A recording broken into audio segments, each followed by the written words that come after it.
Hello maman, je suis Rebecca et je te souhaite bienvenue sur Balance ton accouchement.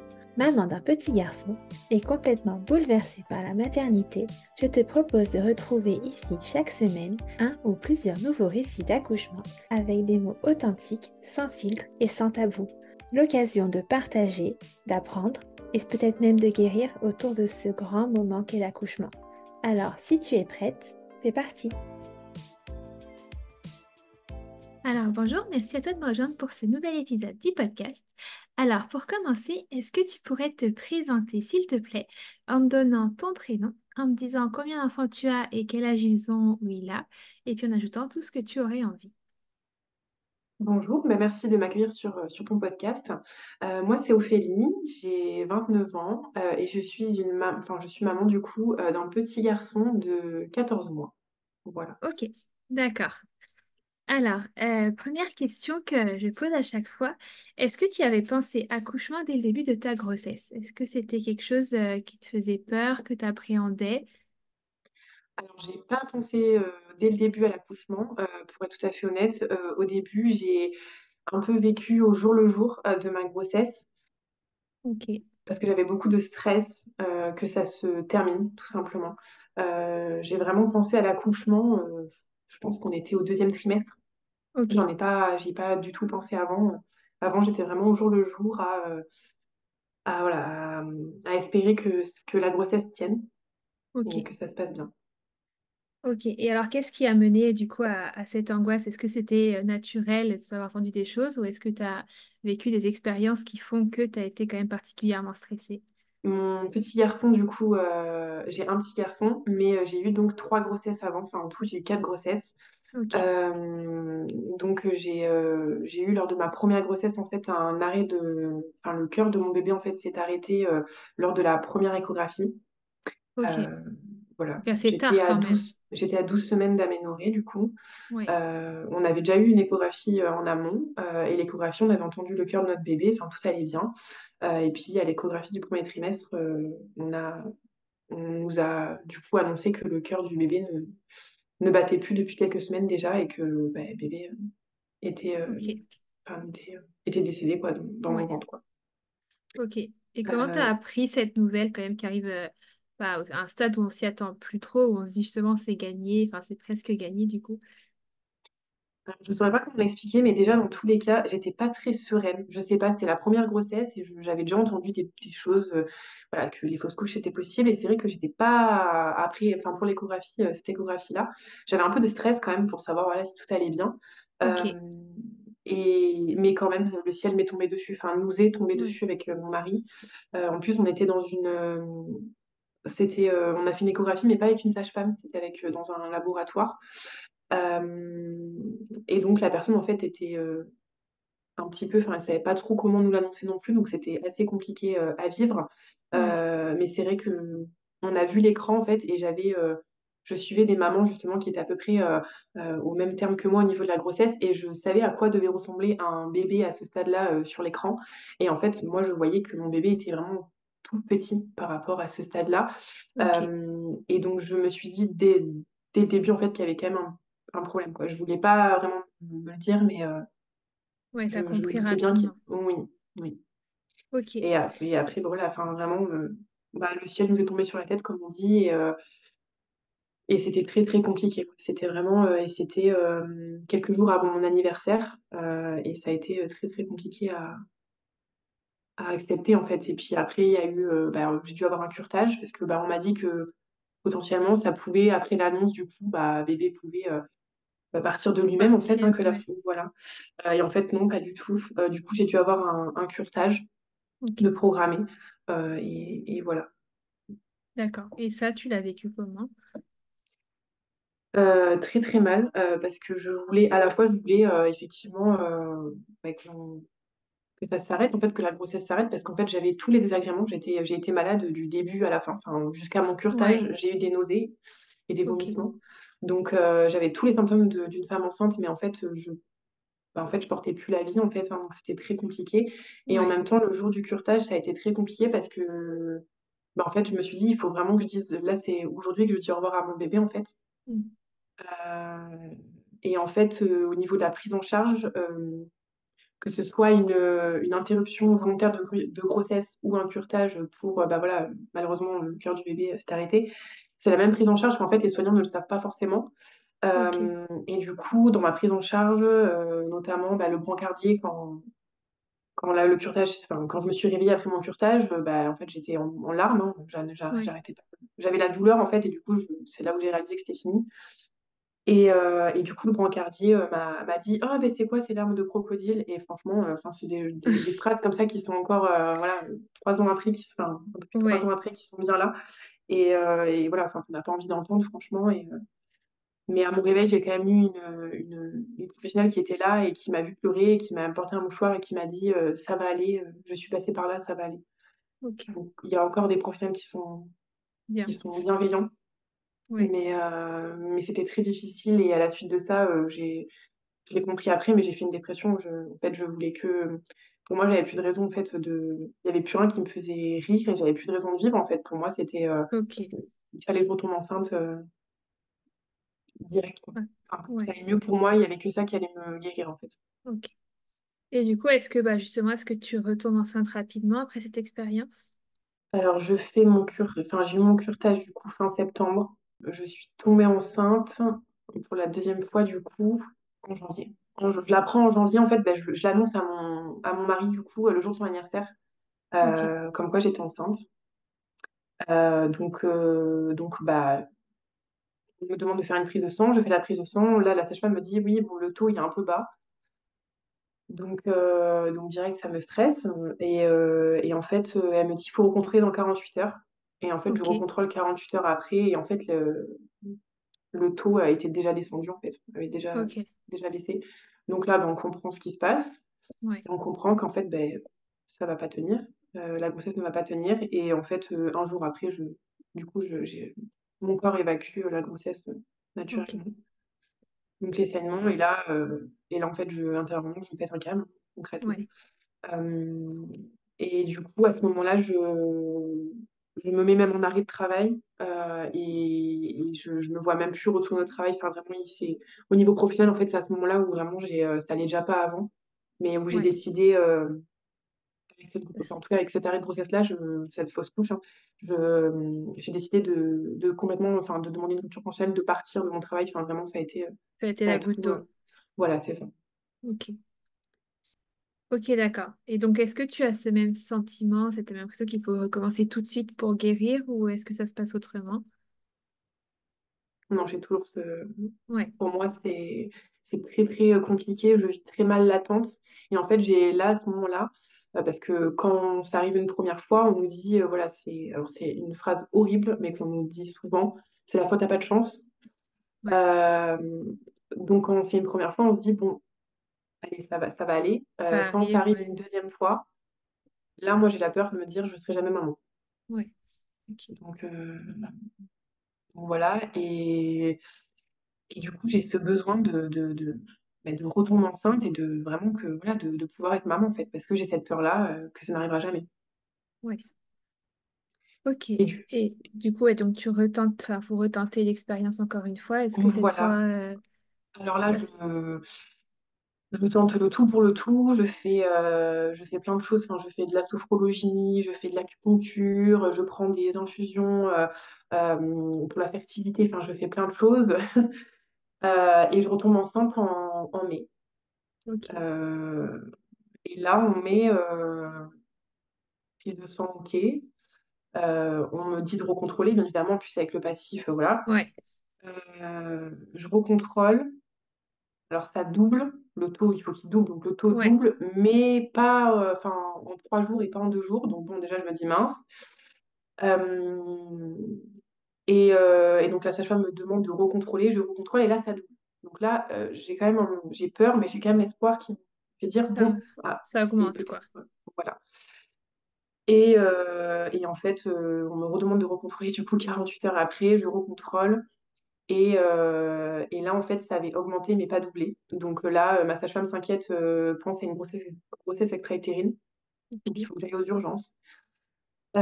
Et donc là, les urgences, bah, j'y étais, ils voyaient rien, bien évidemment, parce que c'était trop tôt, au niveau du terme de la Oui, grossesse. Et en fait, bah, ils m'ont demandé de revenir à chaque fois toutes les 48 heures, donc sans me dire en fait finalement si je faisais une fausse couche ou pas, ils ne savaient pas me Ouais. dire. Même il y a un interne qui me dit non, mais on a déjà vu ça, parce que alors j'avais commencé à saigner quand même. Donc on m'a dit oui, mais on a déjà vu ça, et puis le bébé va très bien maintenant, donc bon, bah, du coup, ça me nourrissait un petit peu d'espoir. Enfin, j'étais vraiment Ouais. dans un état pas très bien. À ce moment-là, mon mari, en plus, était parti en week-end, enfin, vraiment, j'étais seule. Et en fait, bah, ils n'ont pas arrêté de me faire des échographies endovaginales pour regarder, mais ils voyaient rien.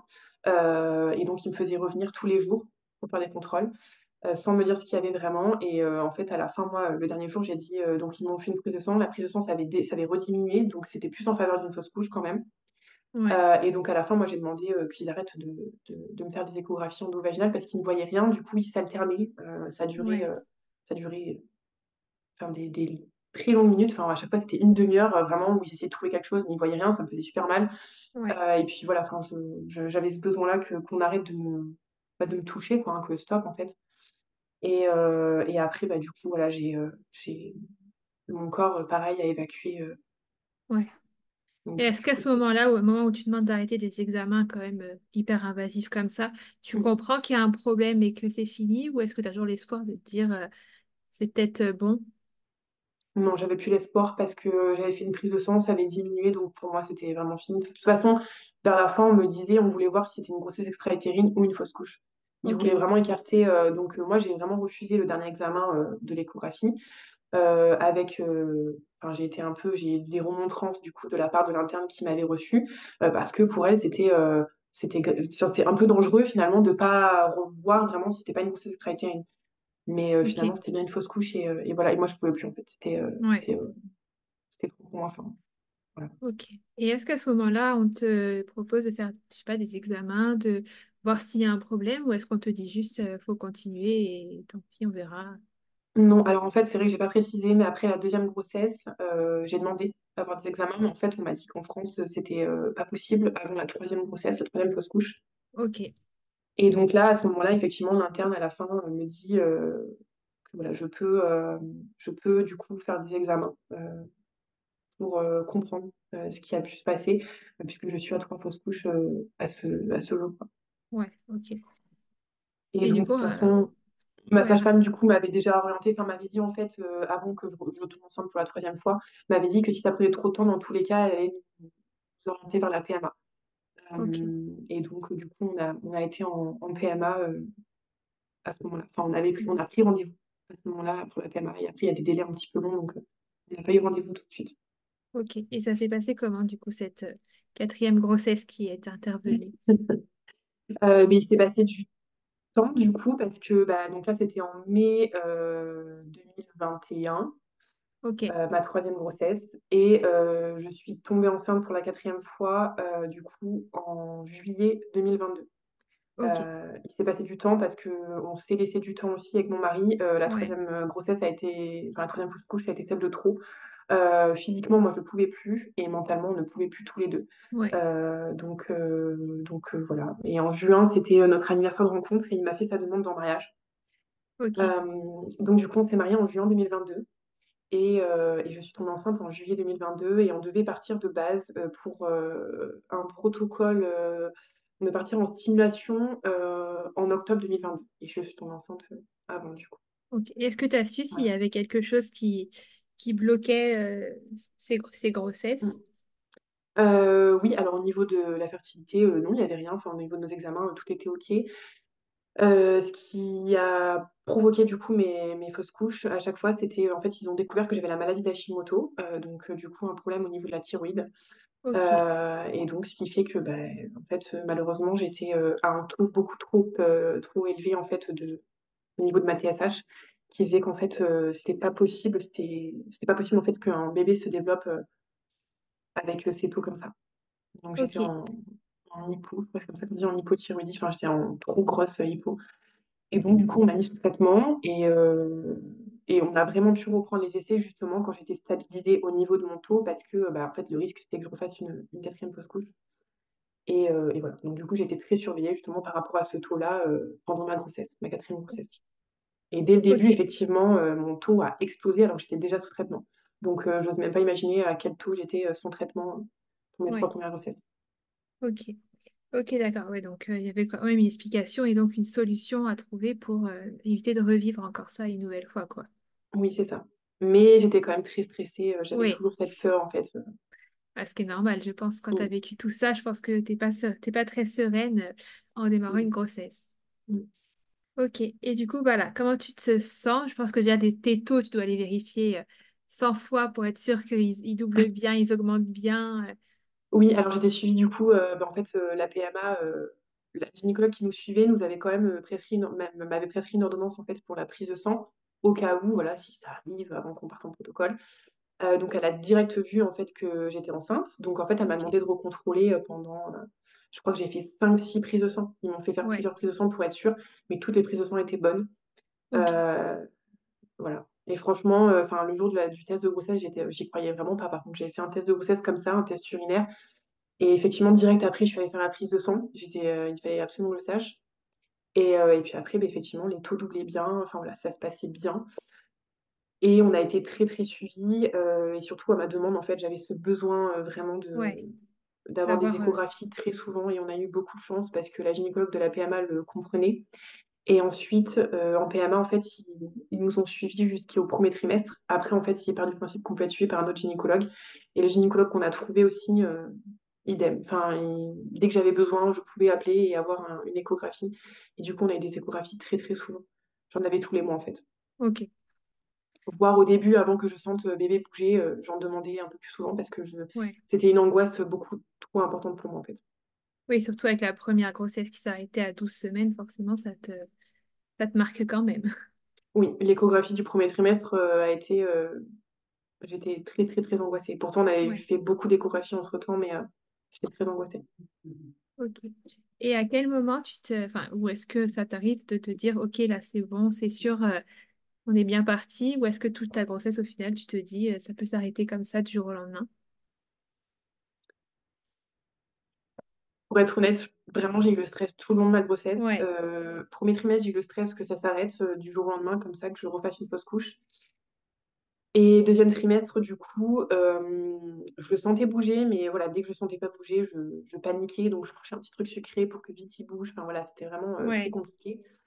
Hem et après, il y a eu le stress en fait, à partir de ma 28e semaine de grossesse, on m'a dit que j'étais en suspicion, de prééclampsie. Enfin voilà, que pour eux, ils ok, savaient pas si je faisais une prééclampsie ou pas et donc il y a eu ok, ce stress-là, du coup, après, quoi. J'avais cette épée Damoclès au-dessus de ma tête, qui m'angoissait, quoi. Je me disais: «Mince», parce que, du coup, j'ai fait un peu l'erreur peut-être de regarder des témoignages sur internet parce que je connaissais pas, la prééclampsie et du coup, je ouais. suis tombée sur plein de témoignages où malheureusement il y a des drames qui se passent et du coup, j'avais très, très peur, malgré que je sois suivie, Et du bah, coup, que ouais, t'as eu un suivi quand même plus rapproché après ce diagnostic d'éventuelle prééclampsie? alors oui, en fait, ça c'est moi, c'était, donc tous les mois, on a des analyses pour les urines. En fait, ils ont vu que ma protéinurie était très, très élevée, Ok, à savoir que moi, j'ai une maladie auto-immune, qui est stabilisée depuis très longtemps, mais du coup, mon gynécologue ne savait pas si c'était lié à ma maladie ou à une éventuelle prééclampsie. ok, Donc du coup, quand il a vu ce taux énorme de protéinurie, il m'a directement hospitalisée. Donc j'ai été, hospitalisée à ce moment-là, pendant quelques jours où on surveillait ma tension, mais ma tension était OK, en fait. ouais, Donc du coup, je suis retournée à la maison avec, une surveillance, 2 fois par semaine, d'une sage-femme, du coup, avec monito et mince, je vais y arriver et prise de tension. ok, Donc voilà, et j'ai eu, si je me trompe pas, 3 séjours du coup, d'hospitalisation, où à chaque fois il y a eu des frayeurs, où vraiment la protéinurie explosait au niveau des taux et ok. donc le gynécologue voulait que je sois Surveillé. surveillée aussi et on a eu pas mal de passages aussi aux urgences maternité, parce que moi j'avais donc aussi un petit bracelet pour surveiller ma tension et des fois ma tension aussi, montait à des, Ouais, 17-18 et donc là du coup, il fallait qu'on aille aux urgences, heu, parce que le gynécologue nous avait dit: «Dès que la tension devient ouais, trop haute, il faut venir» et donc lors d'une hospitalisation, on m'a fait, je sais plus comment ça s'appelle, mais c'est une injection, pour justement la maturation des poumons du bébé. Ça, c'était à 30 semaines, si je me trompe pas. parce OK. qu'on nous a dit que voilà, potentiellement, bah, si j'accouchais dans les prochains jours, en fait, il fallait, aider bébé, en tout cas, pour la maturation de ses poumons. OK. Donc là, on a eu très peur avec mon mari. Heu, on était complètement perdus, en fait. On s'est dit: «Mais c'est pas possible, enfin, à ce stade-là, accoucher, ça va être, un tout petit bébé. Est-ce qu'il va être assez gros?» parce qu'il était déjà prévu, petite crevette de base, donc au niveau des mesures, donc du coup, on avait très peur. Ouais. Oui, c'est ce qui est normal. Mmh. OK. Et comment ça s'est passé du coup? Est-ce que tu as effectivement fait une pré-éclampsie ou est-ce que c'était des fausses alertes entre guillemets? Je l'ai su après mon accouchement que c'était bien une prééclampsie que j'étais en train de faire, mais c'est le gynécologue m'a expliqué que c'était assez rare parce qu'en fait, j'ai réussi à tenir, ma 29e semaine, OK. jusqu'à, bébé est né, j'étais à 37 semaines. Ah oui. Donc Donc c'est on quand a même bien très long tenu. pour Oui, un, il m'a dit que pour c'était un très rare. diagnostic. Oui. En fait, c'est OK. parce que du coup, ma protéinurie était déjà, très haute, mais en fait, au niveau des tensions, ça a commencé vraiment à, comment dire? À dégringoler, enfin vraiment à partir un peu en live, Ouais. quand j'étais à 36 plus 5, 36 semaines plus 5 jours, OK. et c'est là où ils ont D'accord. décidé de me déclencher. Ouais, donc t'avais quasiment passé le stade de la prématurité, quoi, qui a fixé à 37 semaines. Donc, Oui, t'étais en pile dans fait, les clous. c'est ça. Mais en fait, du coup, le gynécologue, comme il était estimé petite crevette quand même, mon fils, il nous avait dit, en fait, il nous avait donné une date de déclenchement, donc je devais être déclenchée un peu après ma 37e semaine parce que, OK. bah, voilà, on arrivait à gérer, après à part ma protéinurie, ça allait au niveau des tensions. Le truc, c'est que j'ai eu mon rendez-vous anesthésiste, heu, à 36 plus 5, Ouais. et donc on me prend ma tension, et donc là, en plus, j'y suis allée, mais tranquillement. Enfin, mon mari me demande: «Est-ce que je viens avec toi?» Je lui dis: «Non, non, c'est bon, pas de souci, Oui, vu t'inquiète, que le c'est juste un déclenchement était rendez-vous». proche, du coup, t'avais plus trop de pression, quoi. Tu t'es dit, de toute façon, dans tous les cas, c'est bientôt fini. Oui, et puis en plus, le rendez-vous anesthésiste, pour moi, déjà, j'avais pas envie d'y aller parce qu'en plus, à la base de base, j'avais quand même un projet d'accouchement physio. OK. Donc j'avais pas envie d'y aller, même si je savais que j'allais être déclenchée. Bon, moi, pour moi, je voulais vraiment, tu sais, au bout, sans péri, enfin. OK. Et du coup, ils me prennent ma tension, et là, j'étais, je sais plus te dire exactement, mais j'étais vraiment à une tension très haute, et en fait, ils me le reprennent plusieurs fois, et en fait, la tension ne descend pas. OK. Donc là, alors, le rendez-vous a été, très expédié. Il me dit: «Non, mais de toute façon, là, vous accouchez aujourd'hui, en fait. Vous allez aux urgences maternité», donc c'était juste à côté, «mais vous accouchez aujourd'hui. Vous êtes en train de faire une pré-éclampsie». OK. Hem, donc là, je saurais même pas dire les émotions qui me passent par la tête parce que j'y crois pas, en fait. Je me dis: «Non, mais c'est encore Pas une fausse possible. alerte. Ouais. Voilà, moi, j'accouche pas encore». Ouais. Donc je préviens mon mari quand même, qui en plus, bah, du coup, j'avais pris la voiture. Ce jour-là, exceptionnellement, on n'avait qu'une voiture, donc il ne pouvait même pas me rejoindre. Hem, on va aux urgences, enfin, je vais aux urgences du coup, et donc là, en fait, ils me font un cycle de tension, et effectivement, la tension ne descend pas. Et donc ils appellent mon gynécologue, et ils me disent: «Bon, bah, il va passer, mais dites à votre mari d'amener les affaires parce que vous n'allez pas rentrer chez vous». Donc je comprends à demi-mot que oui, je vais être déclenchée aujourd'hui, en fait. OK. Donc le gynécologue effectivement passe me voir. Mon rendez-vous anesthésiste, c'est le matin, c'était vers 11h, et en fait, il passe me voir et il me dit que je vais être déclenchée, que ce week-end, parce que c'était un vendredi, ce week-end, c'est pas lui de garde, mais que c'est pas grave, qu'il a confiance en ses collègues, et que de toute façon, il vient me voir lundi, et que j'aurai mon bébé de toute façon. OK. Donc voilà, et donc 15h, il me donne mon premier cachet. Donc mon gynécologue m'avait expliqué qu'en fait, il allait, faire, alors je sais plus le nom, mais en fait, en gros, c'est par voie médicamenteuse, en fait, et que, Ouais. bah, alors je sais plus, vraiment, j'ai plus les souvenirs au niveau des heures, mais Oui. j'ai peur de dire des bêtises, mais toutes les 3 4 heures, je crois, je sais plus exactement, on te donne, en fait, un médicament Oui. OK. pour déclencher les contractions, en fait, et pour que, le travail se lance.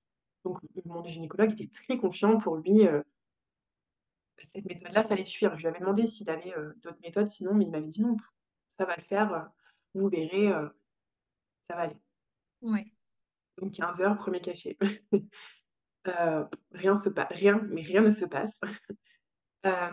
Et en fait, j'ai eu tous les cachets, du coup, en fait, il y a un nombre de cachets maximum, donc du coup, Ouais. on me les a tous donnés, et en fait, il ne se passait vraiment rien. Enfin, mon col ne bougeait pas, il était bien fermé, il ne bougeait pas du tout.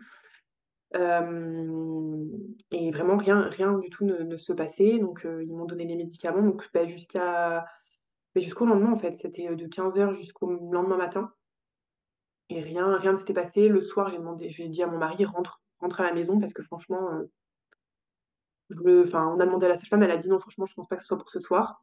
Donc il est rentré. Moi, la petite anecdote quand même, c'est qu'ils n'avaient pas de chambre.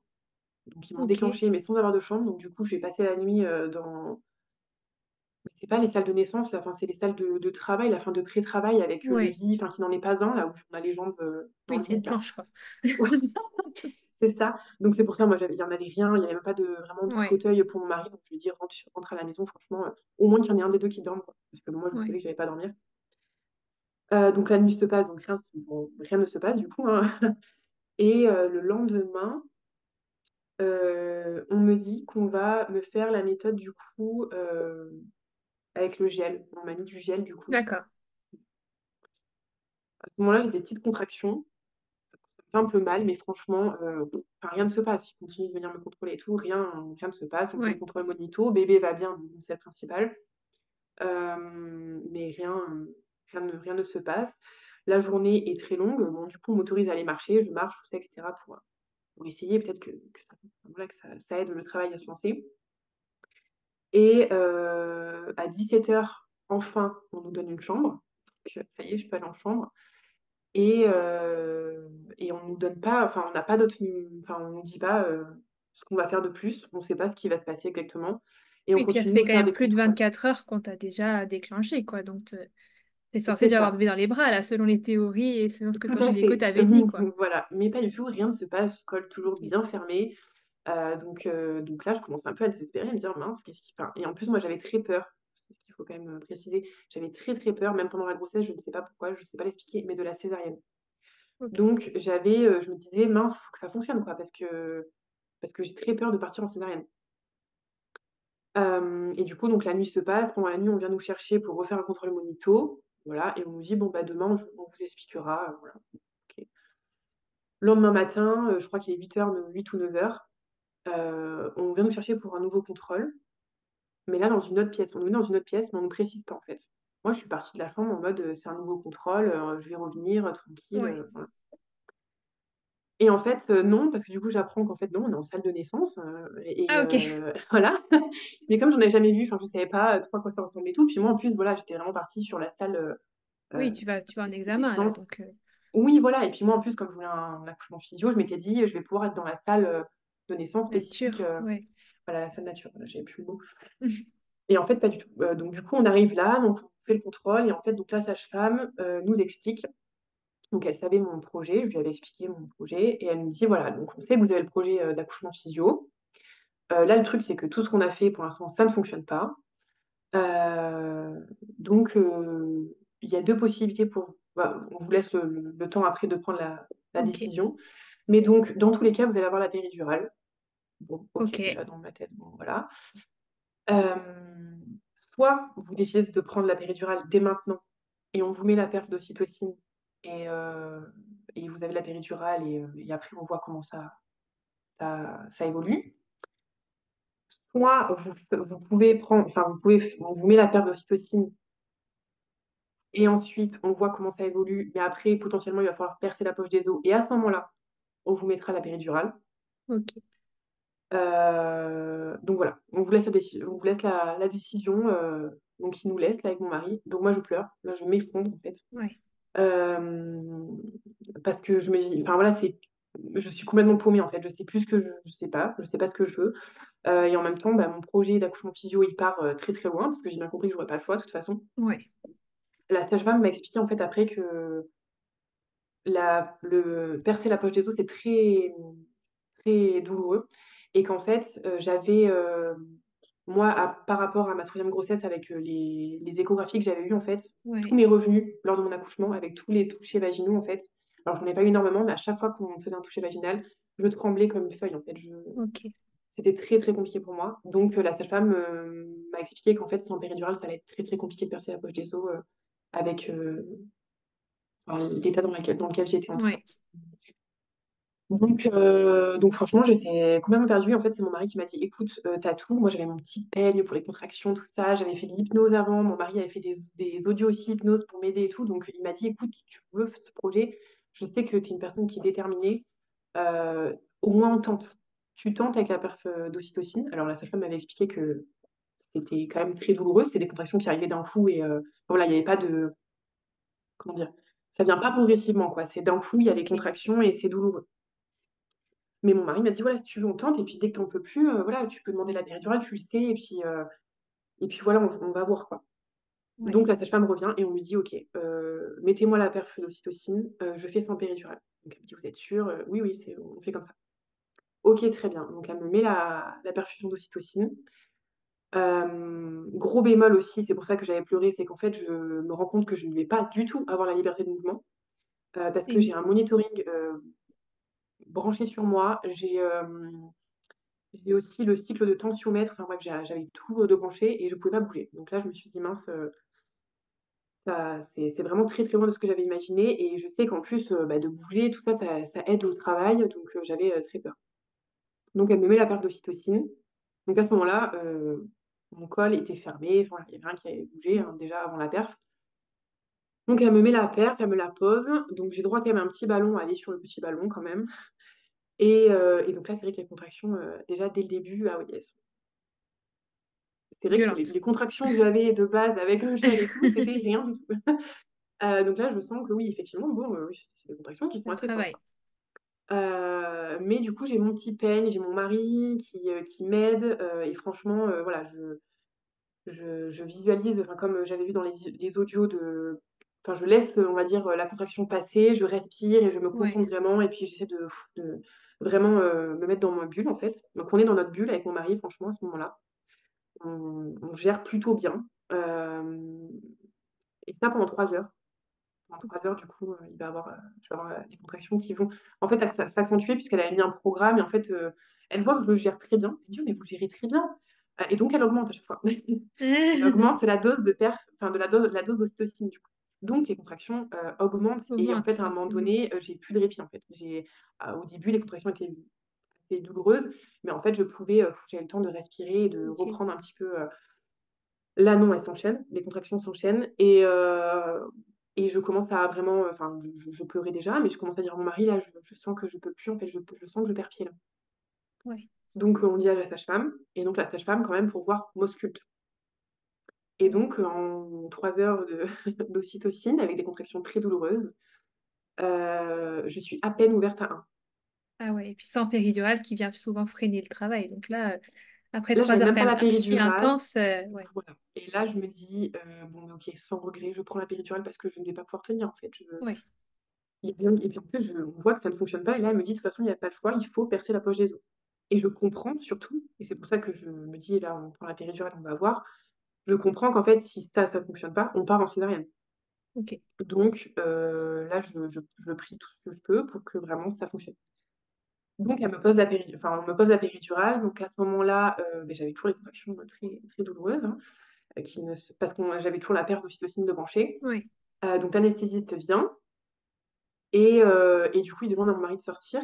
Donc j'étais pas très bien à ce moment-là parce que je gérais les contractions avec lui, en fait. ouais, Donc il sort, lui, il sort un petit peu énervé, il comprend pas pourquoi il veut pas rester. Mais la sage-femme, un ange, franchement, voilà, elle prend le relais de mon mari et elle me dit: «Ça va le faire, depuis tout à l'heure, vous gérez bien, c'est bon, ça va le faire». ok, Et donc bon, bah, on me pose la péridurale. Heu, Ça va, enfin, niveau douleur, franchement, ça va. Et en fait, je ressens que d'un côté. Enfin, quand il me pose la péridurale, il me demande, est-ce que enfin, il me dit que je vais sentir une petite décharge et en fait, je sens une décharge que d'un côté. ok, Bon, OK. Et en fait, je me rends compte que je sens rien d'un côté, mais de l'autre côté, je sens. J'ai encore, donc en fait, la péridurale a fonctionné, que d'un que côté. d'un côté, en gros. Ouais, Donc la sage-femme me dit de rappuyer sur le bouton, elle attend un petit peu, mais elle me perce quand même la poche des os. Heu et donc là, à ce moment-là, on attend. Voilà, là, je peux plus bouger, hein, je suis, enfin, je bouge pas, je suis sur le lit allongée, hein, enfin, voilà, tout ce que je voulais pas forcément, mais bon. Mais je suis quand même soulagée au niveau des contractions, donc ça va. Franchement, ça va. Ouais. Euh, Mon mari me dit, profite-en un peu pour dormir. Franchement, non, je voulais pas, enfin, j'arrivais pas à dormir, donc voilà, Impossible. c'est ça. Par contre, lui, je lui dis, va manger, parce que, bah, en fait, ça fait quand même plusieurs jours qu'on est en déclenchement, qu'on dort pas trop, qu'on mange pas trop non plus. Enfin, lui, du coup, il mangeait pas du tout. Ouais. Tu dis, va manger, va prendre des forces, parce que et la sage-femme aussi lui dit, parce que sinon, ça va être, voilà, on sait pas combien de temps ça va durer encore, quoi. Donc, il s'éclipse un petit peu, voilà, bon, bref, le temps passe, quoi. Je crois qu'on m'a posé la péridurale, il était un peu après-midi, Ok. et donc, dans l'après-midi, on me contrôle, et ça avait bougé. Ça y est, j'étais à 7. Donc, Ah oui, déjà, bon, voilà, quand ça y même. est, là, ça y est, ça commence à bouger. Euh, mais on commence à avoir un petit peu peur parce que bah, du coup, la sage-femme vient et nous dit, bon, par contre, au niveau du monitoring, on a un petit doute au niveau du cœur de bébé. Est-ce que vous avez déjà eu au niveau des échographies, on vous a dit qu'il y avait un petit problème au niveau du cœur? Alors, je ne sais plus le nom, je suis désolée, le nom scientifique. Mais du coup, on nous dit, bon, ben, c'est bizarre, peut-être que ça peut arriver au niveau, c'est peut-être lié aux contractions, mais quand même, par précaution, le pédiatre reviendra à la naissance. Est-ce que tu te Là, souviens, c'est que le cœur bat trop vite, pas assez vite? en fait, non, c'était même pas ça, c'est qu'en fait, le cœur faisait.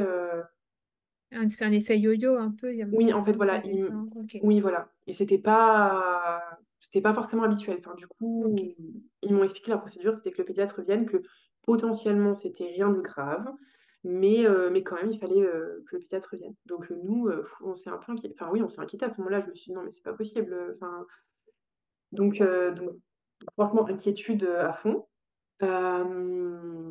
Et à un moment donné, je sens que, que ça pousse, quoi. Il y a quelque chose, je ne Ok. saurais pas comment l'expliquer, mais je sens que, oula, donc je rappelle la sage-femme, je dis là, il y a quelque chose, en fait, je sens que ça descend, en fait, je ne sais pas comment l'expliquer, mais Ouais. j'ai l'impression que ça descend.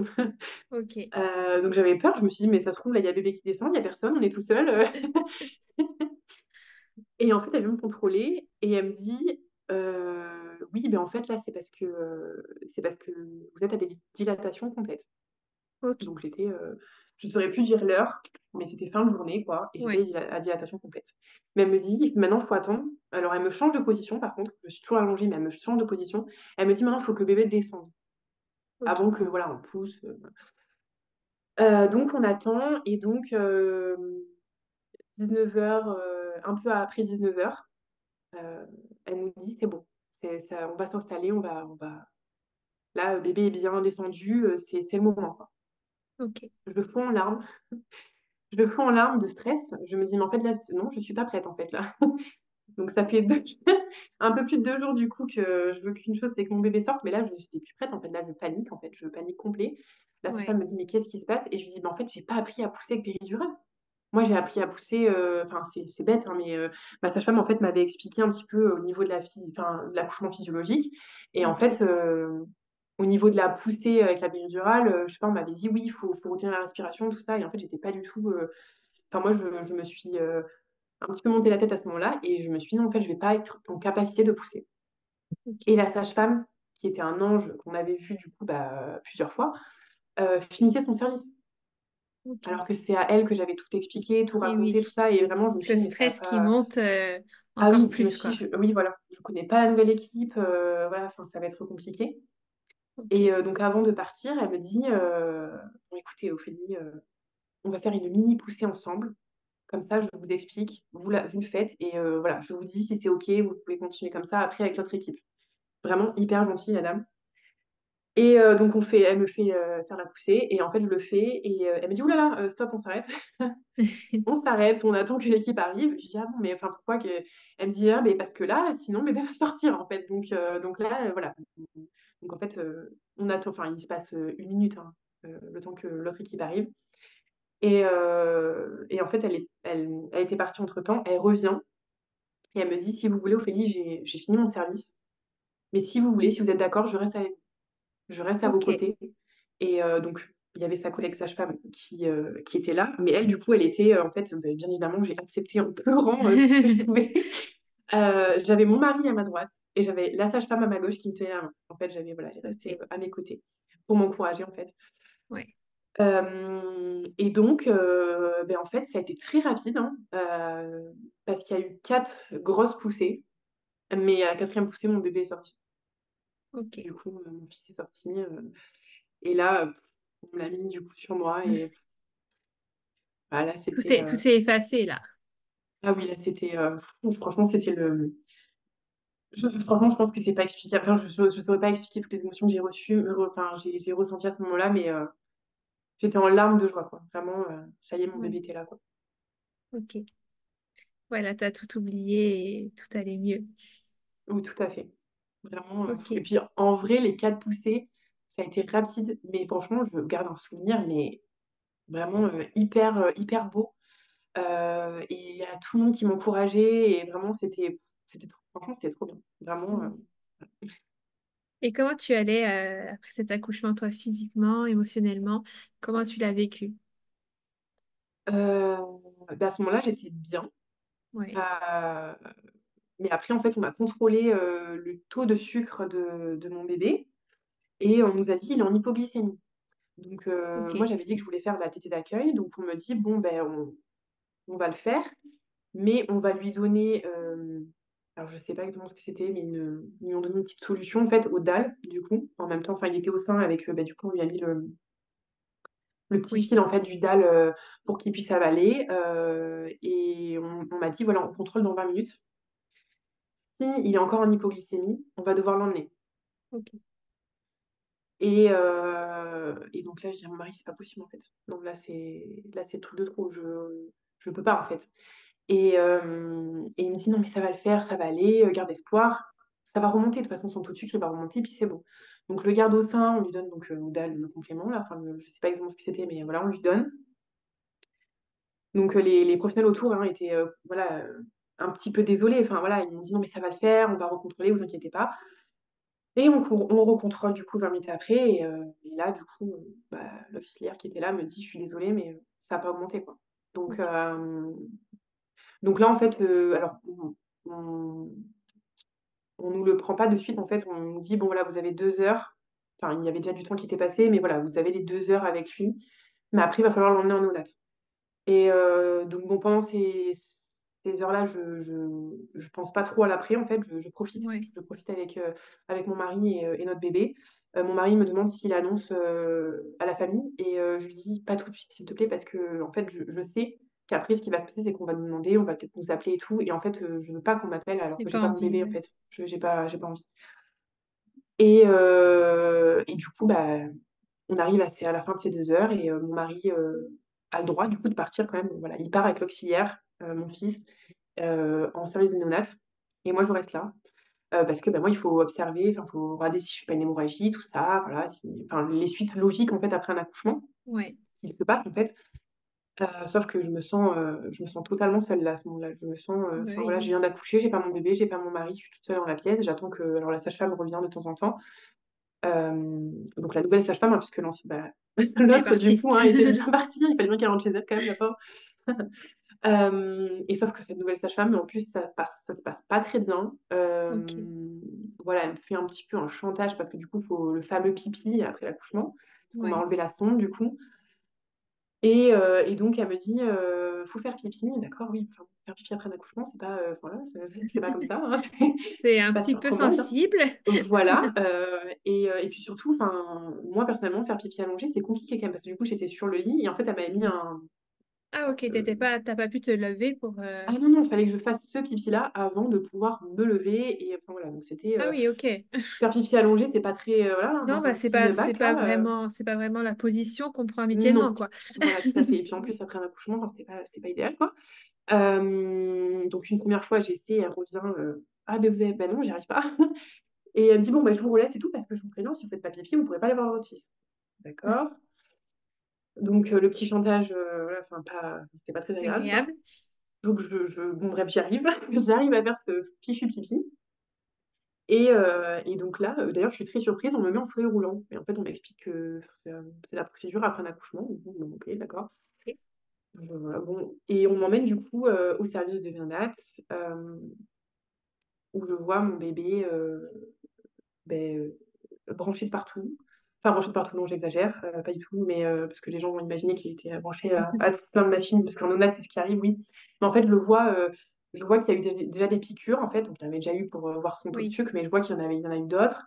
Je vois qu'il est branché, du coup, qu'il est dans une sorte de, alors c'est pas une couveuse, mais c'est une sorte de plaque chauffante, en fait, ok. pour voir s'il régule bien sa température, tout ça. Et en fait, je le vois dans ce petit bac-là, enfin, voilà, ce cette petite couveuse, on va dire. Ouais, Mon mari à côté et on est à côté, on peut pas le prendre dans les bras et là je me dis: «Mais qu'est-ce qui m'arrive? Enfin, qu'est-ce qui se passe en fait?» Enfin, je pour moi, encore une fois, le ciel, il me tombe sur la tête, en fait. J'avais pas du tout ouais, imaginé ça, en fait, vraiment et donc en fait, on me dit: «Oui, on lui a donné un biberon». Et je leur dis: «Beh, je voulais allaiter, en fait, «Ah mais c'est bon, vous allez pas commencer, voilà, là, pour l'instant, c'était obli enfin, il fallait donner le biberon». ok. OK, bon, d'accord. Et donc bon, bah, je pense qu'à ce moment-là, c'est pas forcément l'allaitement qui me fait pleurer, mais je pleure en fait. Je dis: «Non mais» enfin et en fait à côté on me dit en fait: «Bon mais ne partez pas défaitistes, ça veut pas dire que vous allez pas pouvoir allaiter», alors qu'en fait je pense que c'était un tout qui me faisait que Oui, oui, là, oui. c'était un peu trop compliqué quoi pour moi. Beaucoup trop d'émotions, quoi, là. Mmh et là on me dit: «Bon mais il faut que vous retourniez en chambre, parce qu'il faut que vous vous reposiez de toute façon. Une bonne maman, il faut qu'elle soit reposée pour être disponible pour son enfant». Donc retournez en chambre, faut que vous alliez manger, parce que vous avez vécu un accouchement, tout ça, donc on peut retourner en chambre, puisqu'il fallait qu'apparemment que je me repose et qu'après il fallait qu'il voie en fait si j'arrivais à tenir debout, tout ça après la péridurale, Ok, donc je retourne en chambre et là c'est trop dur en fait. Là je retourne en chambre et j'ai cette chambre en fait vide, parce que c'était la même qu'on oui, avait avant de partir en salle de naissance, mais moi je m'étais dit: «Bah, je retourne dans cette chambre avec mon fils en fait». Et en oui, fait non, non, je suis pas toute seule, j'ai mon mari, mais on est tout seul en fait. Et là je m'effondre parce que je dis à mon mari: «Mais il est tout seul en fait, je suis en train de l'abandonner en fait». Enfin alors moi je sais que ouais, c'est pas ça, mais en tout cas oui, moi dans oui, mon ressenti c'est ça. Et il est tout seul, dans sa chambre, de néonat et nous on est dans notre chambre là comme ça, et donc je le vis très, très mal là. ouais, Le après est très, très, la différence au niveau des émotions en fait la chute est trop rapide en fait pour moi. ouais, Et je passe au bonheur, inconditionnel d'avoir mon fils sur moi je me retrouve toute seule sans lui. Donc heu, oui. donc là c'est très dur. Ok. Et ça dure longtemps, du coup, cette période de néonat?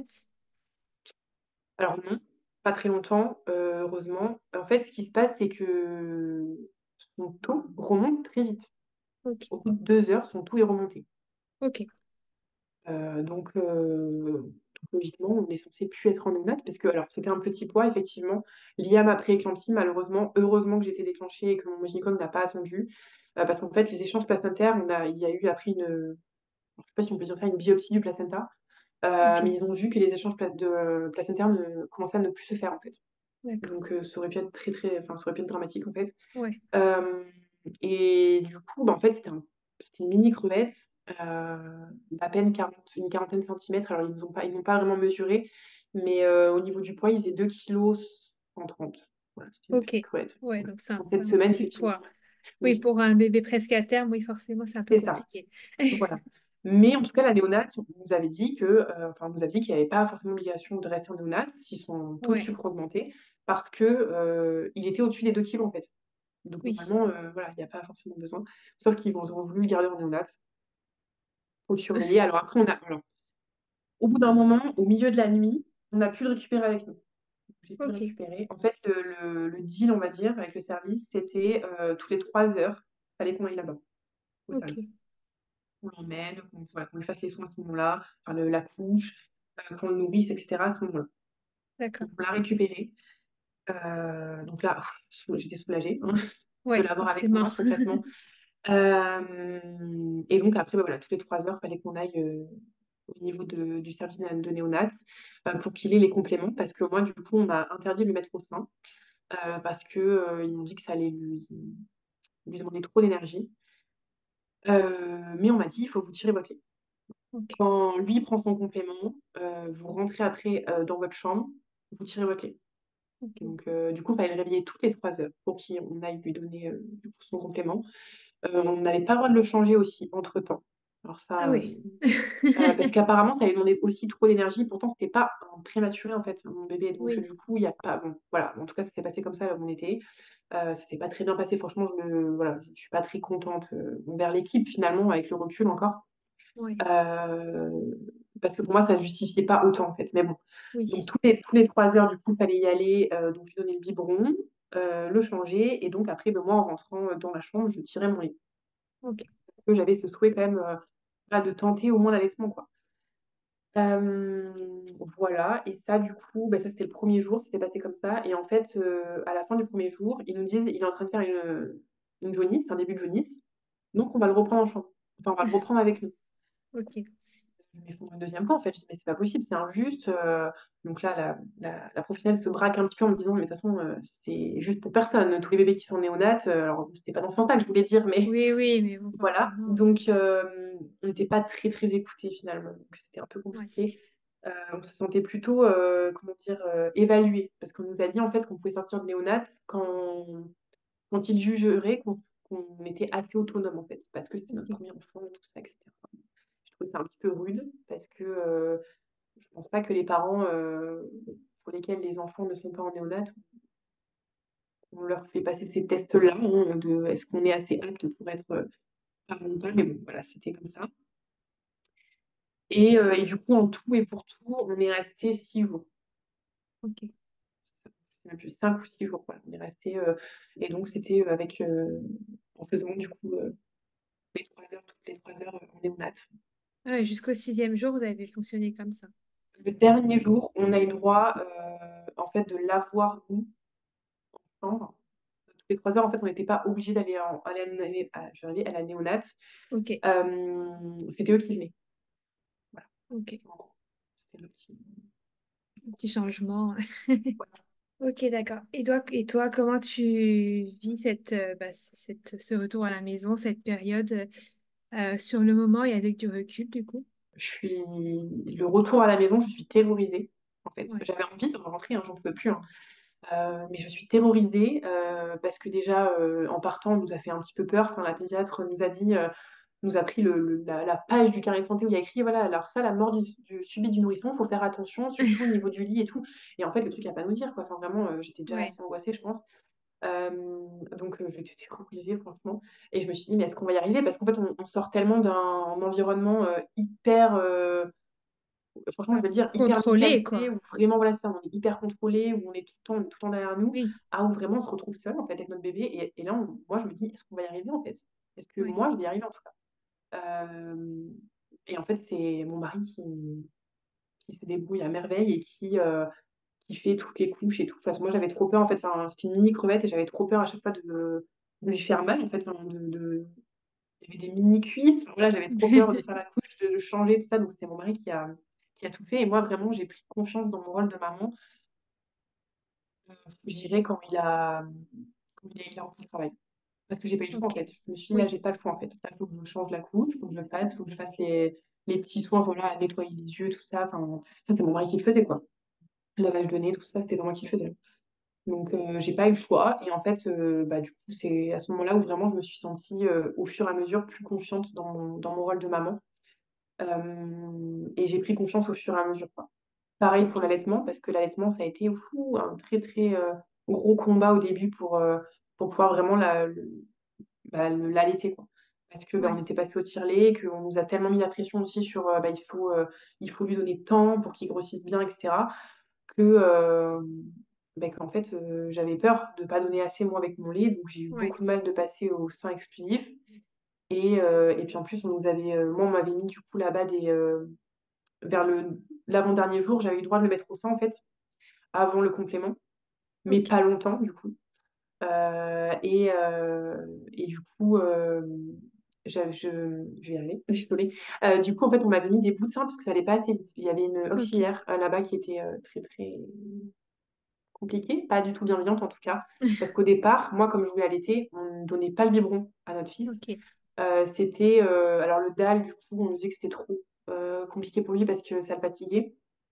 Mais du coup, on le donnait avec alors, je sais plus comment ça s'appelle, mais c'est une sorte de petite coupe en fait où normalement le bébé en fait va laper le lait. Ok. et il ne va pas forcément avaler directement. Et donc, ça, apparemment, c'est plus aidant quand on veut allaiter. Donc, du coup, on avait fait ça. Et en fait, selon les auxiliaires, bah, en fait, on le gavait.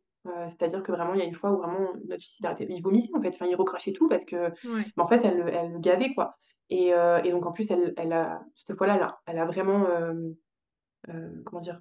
Clairement engueulé devant nous, quoi. Et c'était très, très, très compliqué, moi, du coup, à vivre. Et donc, c'est à ce moment-là qu'on a décidé de passer au biberon pour que ce soit mon mari qui le donne, Ok. et qu'on n'ait plus, à vivre ce genre de choses-là. Mais du coup, donc cette même auxiliaire-là, pour elle, ça allait pas assez vite quand il était au sein, donc elle m'a mis des bouts de sein, du coup. Ouais. Et donc, bah, à un moment donné, arrivé à la maison, au bout d'une semaine, mon fils n'arrivait plus à prendre le sein avec les bouts de sein.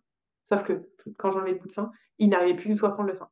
Donc ça a été, compliqué. Ma sage-femme, du coup, nous a aidés et enfin, à un moment donné, moi, je me suis dit: «Je vais arrêter concrètement de tirer mon lait». J'étais crevée, je vais arrêter l'allaitement, tant pis, en fait. Et au final, beh, je sais même plus ce qui a fait que j'ai voulu tenter de le remettre au sein comme ça et en fait, il a pris super bien le sein et du coup, bah, j'ai recon enfin, on a à ce moment-là, on a fait que au sein, quoi. Et on a petit Ouais. à petit descendu, enfin, diminué le nombre de biberons et donc là aussi, j'ai pris confiance en moi au fur et à mesure dans mon rôle de maman grâce à l'allaitement aussi, je pense. C'est pour ça que j'en Ouais. parle. Hem Et voilà, et aujourd'hui, il a 14 mois, il est allaité encore, donc c'est une belle Super. victoire. Ouais, C'est un beau happy end de ça. c'est ça. Ok, super. Et ben écoute, bah, merci beaucoup à toi d'avoir partagé ton expérience et d'avoir expliqué tous tes ressentis et tout ce que tu as vécu. C'est très intéressant et je pense que ça pourra aider d'autres mamans dans la même situation ou plus ou moins la même situation que toi. Donc, merci beaucoup. Bah, de rien, merci à toi en tout cas, c'était super. Merci beaucoup d'avoir écouté cet épisode jusqu'au bout.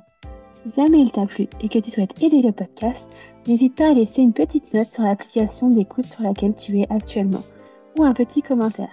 Ça me ferait très plaisir et ça peut être d'une grande aide pour aider le projet à avancer. En attendant, je te retrouve mercredi prochain pour une nouvelle histoire d'accouchement.